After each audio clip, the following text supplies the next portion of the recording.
I'm not totally surprised by that. In fact, when he first signed with the Riders, I don't want to humbly brag here, but I did say that he would lead the Riders to a Grey Cup, and if he did, he would leave to the NFL. So I didn't get the Grey Cup prediction right, but he did leave to the NFL after 3 years.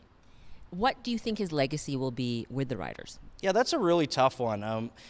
Again, he's so polarizing, but I think what people have to remember is that he did take over a 3-win football team when he first came. So the Riders were the bottom of the barrel of the CFL. They had a lot to change on their roster, and then first year, incremental change. He only got 5 wins, but then they made the playoffs the past 2 years, and he's a 12-win coach last season.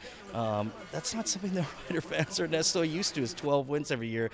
So I think his legacy will be mostly that he was this very successful defensive coach. He also was the general manager and the head coach, and people have a lot of opinions on that, but he was a defensive mastermind. I think everybody in the CFL can say that. His defense was mind-bogglingly good last season. You never knew where he was going to line people up, and I think one of his strengths that people maybe don't appreciate enough, and a little bit in his general manager role, was bringing in players who don't traditionally play on defense and making them defensive stars. Their top cornerback, Nick Marshall, this year was a quarterback in college, and then he's playing defense with the Riders.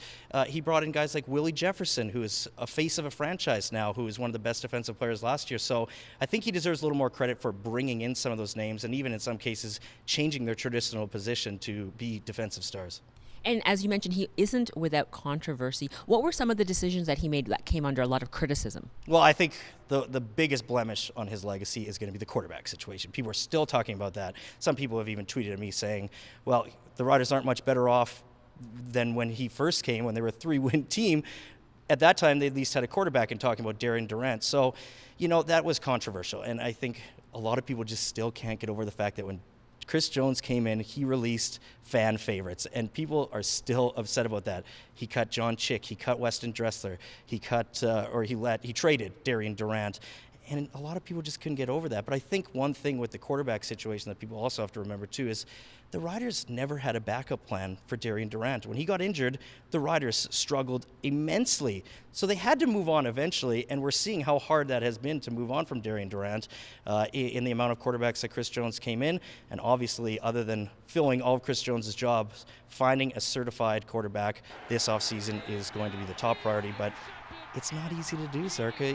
A lot of coaches spend their whole careers trying to find that quarterback, and they can't. So, yeah, it's a blemish for sure. He wasn't able to find that guy, but I think this has been something that's been going on for a long time. They never had a backup plan for Darian Durant. And now what do you think the backup plan will be to replace him?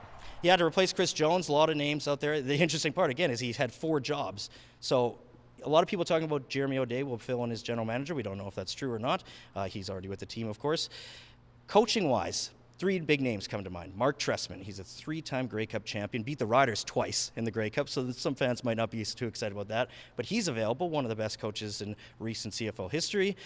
The other name is Paul LaPolice, used to be an offensive coordinator with the Riders, but he's currently the offensive coordinator with Winnipeg, so they would need permission to talk to Paul LaPolice and interview him. That would be a bit of a fan favorite pick as well. And then another fan favorite pick, I think, if they hire internally, special teams coordinator Craig Dickinson is the name that really comes up. Craig's a guy that people really love in this community. I know I've seen around town a lot, always talking to fans. And you know what? He's kind of deserving of this. He's been a long-time coordinator in the CFL. He's had success everywhere he goes. So I think those will be the 3 options for sure.